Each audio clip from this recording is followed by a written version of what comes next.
first time I heard Leontyne Price, I think I was between the ages of 10 and 12, and my mother took me to a recital, and this is one of my most formative memories because, and what I remember the most, I remember two things. I remember how beautiful she was and how natural she looked when she sang, and I didn't know anything. I was a child. And I remember my mother speaking to other voice teachers in hushed tones about her perfect technique and how nothing moved and everything looked so relaxed. And then the most exciting bit of all was walking up the creaky stairs backstage at the Eastman Theater in Rochester, New York, and standing in line to meet her. And she was signing autographs for people, and she paid a special attention to me because I was a little girl. I probably had a very fancy dress on. And she asked for my name, and she wrote and dedicated the program to me, and I still have it. And since then, of course, she has become a friend, a mentor, and someone that I immensely, immensely admire as a singer, as an artist, and as a human being. She faced challenges that none of us today can even imagine. So she was the groundbreaker in terms of challenges for an American singer. And her singing was just so extraordinarily glorious. And I can go to her now and say, well, I'm having a hard time with this or with that. And she gives me the best advice. So now I always thought of her as a verity soprano. Those were the roles that I associated with her. And of course, I have since learned that she's one of the great Strauss sopranos of all time. I've been listening to her sing Ariadne and all of the arias on her Strauss disc, her Rondine, her Puccini, is perfection. I mean, there was nothing she couldn't sing perfectly, and the thing is, she can still sing it amazingly well. And that's one of the things that I admire most about her, is her ability to keep her voice in such pristine shape over a long period of time. What a great woman, great life. For me, there's no more beautiful voice in history, in recorded history, than Leontyne Price's, certainly of sopranos. It's the evenness of it, it's the creaminess of it. I think of it as an incredibly round, almost an oval that's extraordinary from top to bottom. She could do anything, and you think with the size, with the richness of her sound, that she shouldn't have been able to sing those high pianissimi the way she did. She could just do it all. But it comes down to beauty. And one of the things she said to me and reminded me is that there haven't been so many singers who have sung opera, song literature, and concert repertoire in equal amounts and equally well. And she pointed out to the fact that this is something that I do as well. And she called it the three-pronged approach. And I remember when I've heard her sing live, it was in recital. And she would sing a program of American music. She was a champion of new music. Lee Hoybe songs come to mind in particular. Certainly Barber and so many wonderful American composers that she championed. And then she would finish this program, which was already so delightful, and then sing six huge arias, scenes, one big opera aria after another. And I just marveled at her stamina. It's funny, I can't remember where I saw her 3 or 4 years ago that she said, I think I could help you. I think I would like to speak with you. And she invited me to her home. And I've since gone over another time and spent 3 glorious hours with her. And after about 5 minutes, I realized that what she was saying was so important, and I didn't want to forget anything. So I said, Miss Price, could I please take notes? And 7 pages later, I would come home and transcribe these notes because I just thought, I don't ever want to forget what she said. She has such extraordinary common sense. And I realized, and what she realized, and the reason why she was so generous to me was she said, who else is going to understand what you're experiencing than someone who's been there? And she focused me. She got rid of the rest, anything that was extraneous in my thinking. She enabled me to kind of gain a perspective that I didn't have. And every time I go and speak with her, this is what I get from her. It's a real, she is an overview. She's able to look back. She's able to see me and what I'm doing and understand what I need before I understand it. So she's been a tremendous gift to me. Well, there are two, actually. The one from the first session I had with her was about the noise. And she said, you know, you have to tune out everything extraneous. She referred to that as the noise. And that meant, you know, people who wanted something, people who were flattering or who were trying to tear you down. She said, focus on one thing. And she said, this is the only thing you need to worry about, because if this fails, the noise will disappear. And she said, you cannot allow yourself to be distracted by these other things. So that was important, and I needed to hear that at that time, because I was distracted and I was confused and felt overwhelmed and torn. And she really helped me understand that my real job was to focus on my voice. And then more recently, she also gave me another terrific piece of advice when she said that I couldn't expect anyone else in my life to give me the kind of support that I needed, to direct me, to guide me. She said, it has to come from you. You have to go and know who you are and know what you want. And then things will happen, but you can't look to outside sources for that.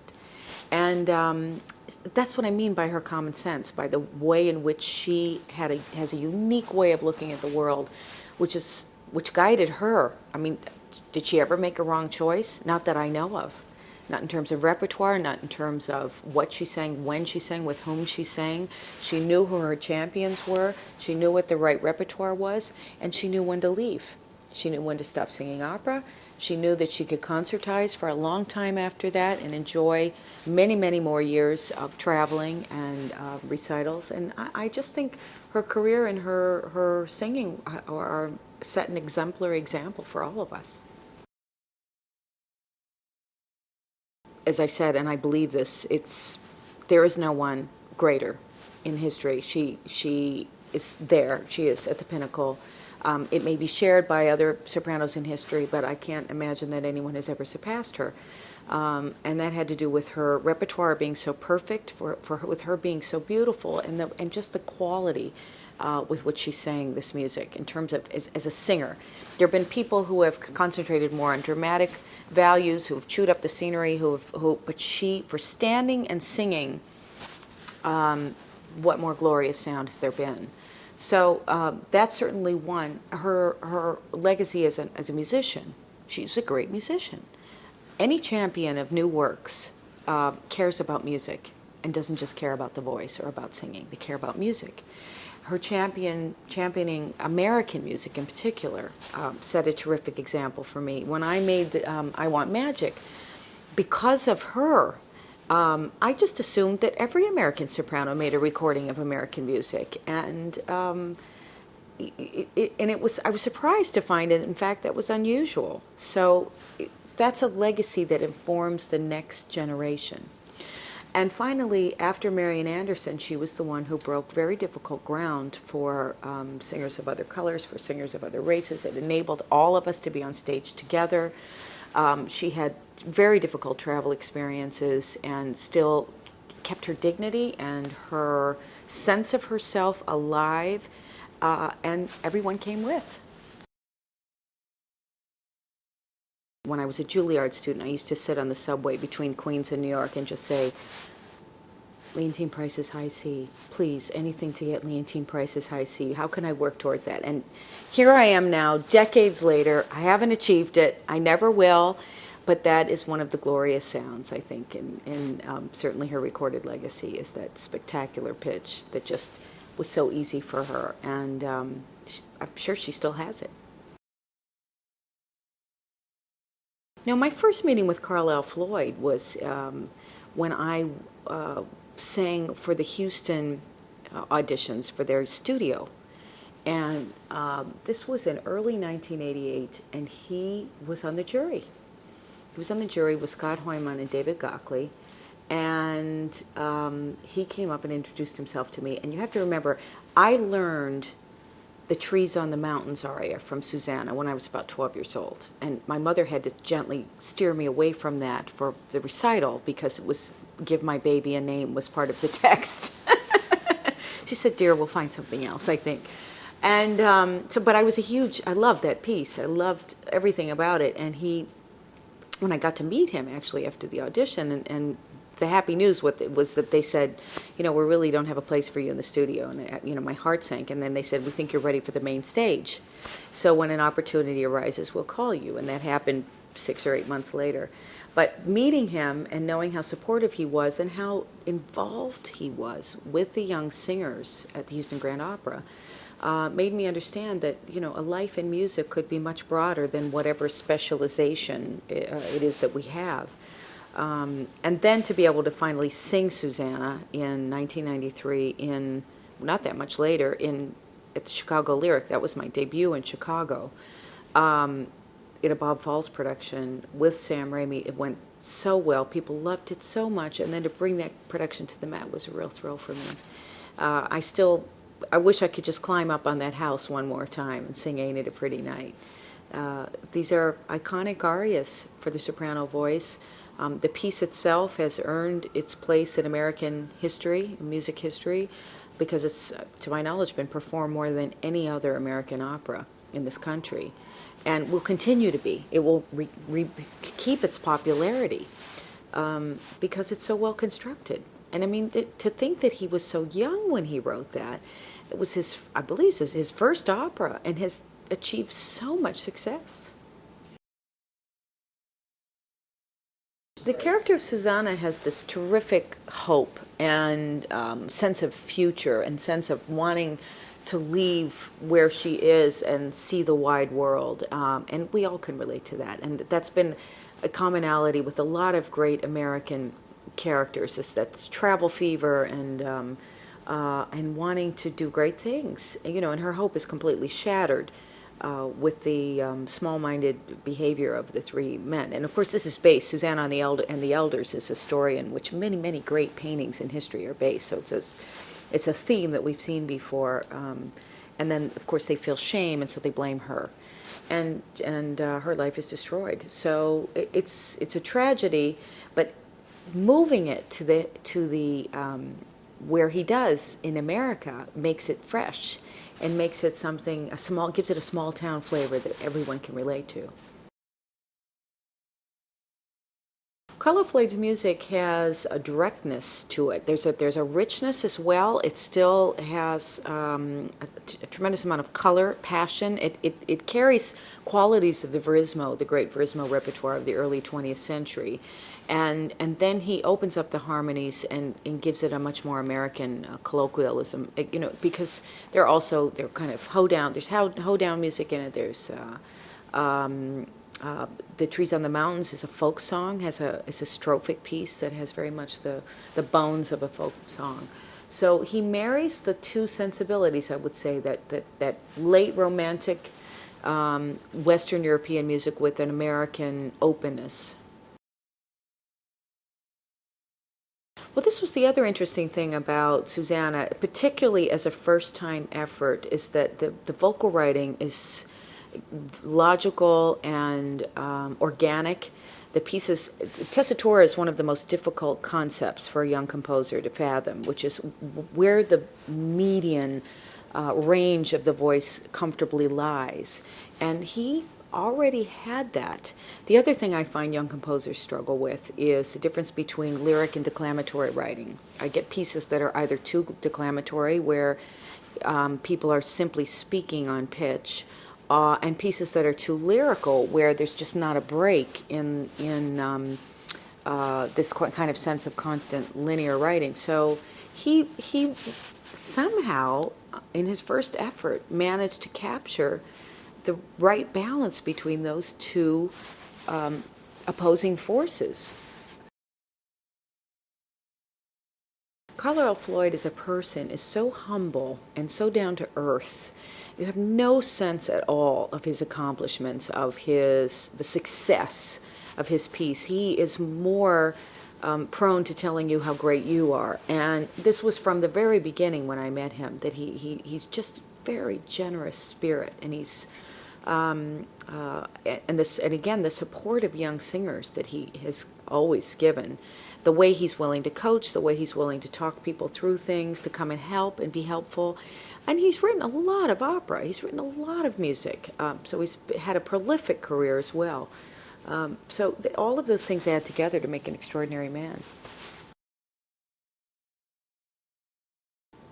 probably didn't meet James Levine until The Ghosts of Versailles, which was in 91, I believe, 90, over the holiday, 91, 92.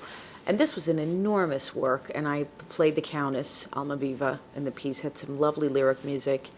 I just had a wonderful flashback to him, to rehearsing with him in one of the large rehearsal spaces at the Met, and being so completely in awe of his ability to command such a huge force. That this opera is quite enormous in terms of cast of many, many people, and all of us were squeezed into this small room, struggling with learning our parts for the first time.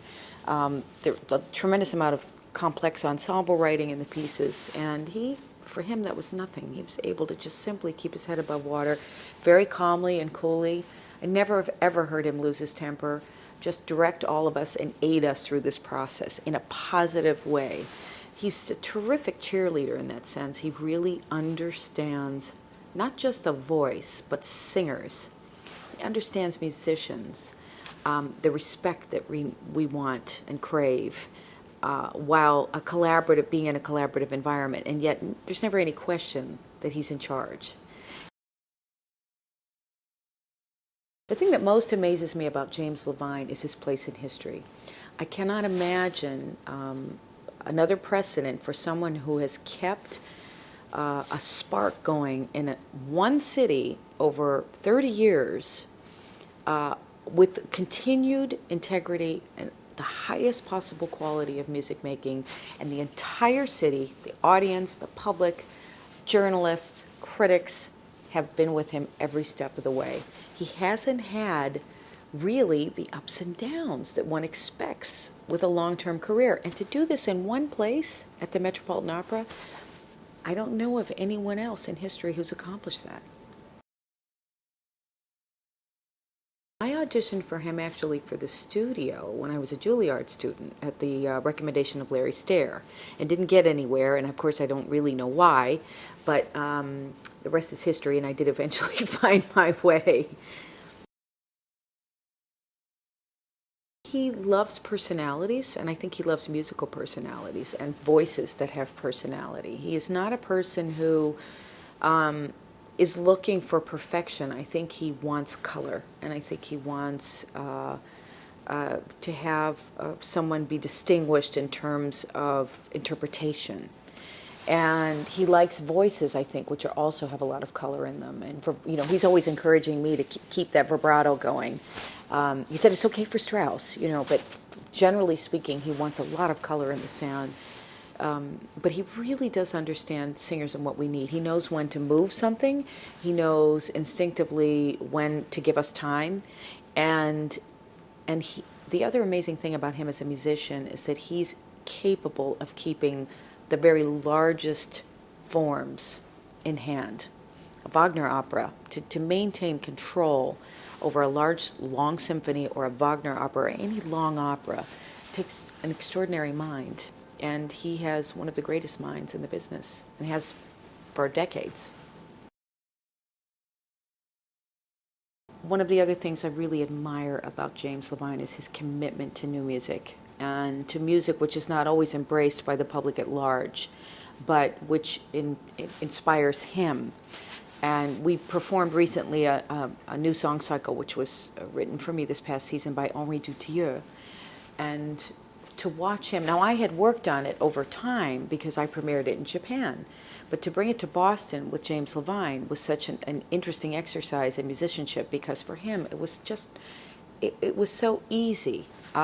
He was able to bring it to the orchestra incredibly quickly, and to bring the whole project together in one rehearsal. I mean, his grasp of difficult musical concepts is extraordinary. But I especially love the fact that he champions music in long festivals, and he believes in repeated hearings.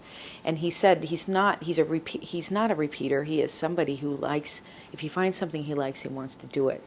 And allow the audience to experience it so much that it becomes familiar. And particularly with difficult new music, that's important. Well, the Met Orchestra is one of the great orchestras in the world. It's certainly for opera. I mean, I think they're clearly unparalleled, and it's because James Levine has built them over a period of all the years that he's been there. And there are conductors who can build orchestras, and there are conductors who maybe are fantastic at programming, but don't have the ability to build an orchestra. It takes a certain sensibility, it takes courage, and it takes vision. And it's also interesting to me that this particular orchestra can play any style of music. They have to be versatile. It's the kind of house that is performing so much music all the time. They have to have enormous integrity, be top-notch players, and have this tremendous versatility. They do not specialize in one particular language or genre or composer, as many of the great European orchestras sometimes can. And he's accomplished all of that. And I would say that if there is, if I would put a characteristic on this orchestra in comparison with others, it's for a pristine, high overtones, beautiful playing, which is on the higher side, on the brighter side, shall we say, as opposed to say the Kirov Orchestra, which is all about the bass. And it's very also difficult to find orchestras with great, uniformly wonderful string sections, and they have everything. This orchestra has everything. There is no weak section in this orchestra, and that is owed absolutely to James Levine. Well, the role of accompanist, whether in a concert or an opera or in a piano recital, is for me ideally a partnership, and certainly it depends on the genre. In a recital program with piano, it's an equal partnership. I want the audience to be distracted constantly from what I'm doing because the piano playing is on such a high level and so musically engaging. I want that because it brings the whole level of the performance up. If it's a concert or an opera, then the conductor is very much in control, and James Levine absolutely is. But if there's no room for the singer to be also musically assertive, to have something to say, to be expressive, then that doesn't work either. Because then it becomes an oppressive environment in which one really pays attention to the orchestra, and it doesn't go up to that next level. And James Levine has consistently found the balance between the two. He's able to nurture singers to make us feel supported, safe, and buoyed by what it is that he's doing. He's always had a very loving, shown a loving attention to the stage. We need that. We're feeling very alone up there and very frightened in some instances. And that friendly face in the pit, who we trust is implicit, is incredibly important. And he's famous for that. He's famous for making us all feel that we're not alone. He's wonderfully warm. I have gone in and had meetings with him where we've discussed repertoire. He's candid. He's frank about that. He'll say it in a nice way, but he'll say, well, rather than that, you might consider this.